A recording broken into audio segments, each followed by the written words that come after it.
Il y a 4 techniques que vous allez pouvoir utiliser pour obtenir des liens et améliorer la popularité de votre site. La première technique que je vous invite à utiliser, ce sont les articles invités.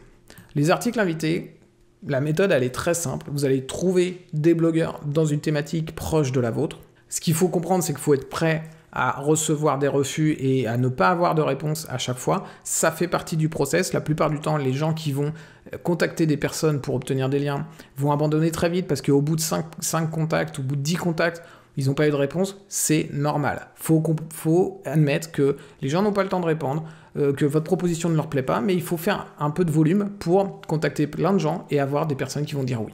Ça, clairement, il faut le comprendre. Ensuite, une fois que vous avez trouvé des personnes qui sont OK pour que vous rédigiez un article pour eux, eh bien, vous leur proposez tout simplement de rédiger un article pour eux et vous allez rédiger cet article en apportant un maximum de valeur. Ça, c'est important. On n'est pas là pour faire de la publicité déguisée. On n'est pas là pour dire « mon site, c'est le meilleur, mes produits sont les meilleurs ». On est là pour que vous apportiez votre expertise au lecteur du blog. Le but, c'est vraiment d'apporter un maximum de valeur et c'est en apportant un maximum de valeur que vous allez être capable de prouver votre expertise. Et en prouvant votre expertise, eh bien, vous allez montrer aussi que c'est intéressant d'acheter ce type de produit chez vous plutôt que chez quelqu'un qui n'y connaît rien. Pourquoi est-ce que ça marche, les articles invités? Tout simplement parce que le blogueur, il n'a pas votre expertise.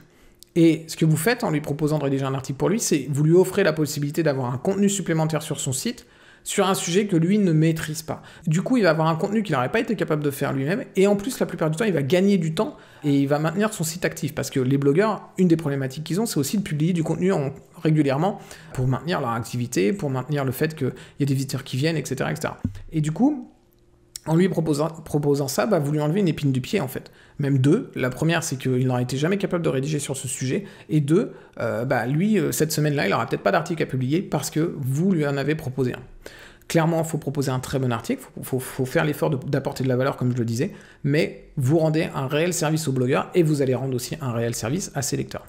Ensuite, une autre technique que vous allez pouvoir utiliser, ce sont les tests produits. Le principe, c'est le même, et d'ailleurs les étapes sont toutes les mêmes pratiquement à chaque fois, de chacune des méthodes que je vous propose. La première étape, ça va être toujours de trouver des blogueurs qui sont proches de votre sujet. La deuxième étape, ça va être de voir avec lui s'il est OK, et de lui envoyer le produit pour que lui fasse un test et qu'il donne son avis. Et le blogueur, lui, ce qu'il va faire, c'est qu'il va rédiger un article sur son blog pour parler de votre produit. Ce qui est intéressant dans cette méthode, c'est que par rapport aux articles invités, eh bien, elle est plus rapide pour vous parce que c'est pas vous qui avez rédigé le contenu. Par contre, elle a deux défauts, c'est que ça vous coûte le prix du produit et si le produit que vous envoyez n'est pas très bon, vous risquez d'avoir une critique qui est mauvaise parce que le blogueur, il a totalement le droit de dire du mal de votre produit parce que lui, il doit être objectif. Donc, attention à cette méthode. Mais si vous la faites bien, il n'y a a priori pas trop de problèmes parce que vous envoyez un bon produit et après, au niveau des coûts, vous pouvez sans doute avoir des coûts qui sont bien moins chers que ce que vous vendez parce que vous payez vos produits moins chers que ce que vous les vendez.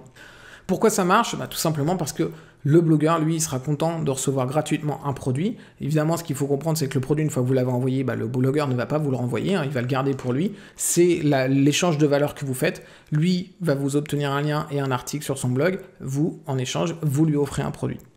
Ensuite, vous avez le concours. C'est le même principe que le test produit. Vous trouvez encore une fois une personne qui parle sur un blog dans une thématique proche de la vôtre. Vous lui proposez de faire gagner des produits à son audience et le blogueur va rédiger un article pour parler du concours et évidemment faire un lien vers votre site. Pourquoi ça marche? Tout simplement parce que le blogueur, lui, va apprécier de pouvoir rendre service à son audience. En fait, ça va le mettre en valeur d'être celui qui va avoir été capable de faire gagner tel ou tel produit à ses lecteurs parce que ça ne serait jamais arrivé sans que lui soit là. En fait, lui, c'est un intermédiaire, mais c'est grâce à lui, en fait. C'est la clé de ce fameux concours. Donc, ça va le mettre en valeur et les blogueurs font aussi ça pour ça. Ils bloguent pour avoir de la reconnaissance. Donc, vous flattez son ego tout simplement en lui proposant de faire un concours parce que lui, il a accès à une audience à laquelle vous n'avez pas accès et du coup, vous pouvez créer ce concours grâce à lui et ses lecteurs vont obtenir des produits gratuits grâce à lui. Et enfin, vous avez les interviews. Là, toujours même principe, vous trouvez des blogueurs qui sont proches de votre sujet, vous leur proposez de vous interviewer et le blogueur, lui, ce qu'il va faire, c'est qu'il va publier vos réponses dans un article. Pourquoi ça marche? Parce que pour le blogueur, c'est un contenu qui est facile à faire. Lui, il n'a pas besoin de votre expertise, il a juste à vous poser des questions et c'est votre expertise qui va remplir le contenu de l'article. Donc c'est un article qui est assez simple à faire.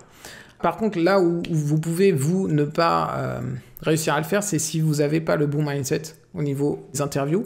Ce qu'il faut comprendre, c'est que on pense qu'il faut être connu pour se faire interviewer. Mais en fait, on peut très bien se faire interviewer pour être connu. Et il ne faut pas attendre d'être connu pour recevoir des interviews, en fait. Il faut être proactif et il faut aller de l'avant en se décidant, ok, je vais contacter des gens pour me faire interviewer. Et il y a beaucoup plus de personnes que vous le croyez qui vont accepter parce que, encore une fois, les blogueurs sont en recherche de contenu. Et les interviews sont des contenus faciles à faire qui sont aussi très intéressants. Et vous pouvez faire des contenus vidéo, des contenus audio et des contenus texte avec l'interview parce qu'avec les technologies qu'on a maintenant, c'est très facile à faire.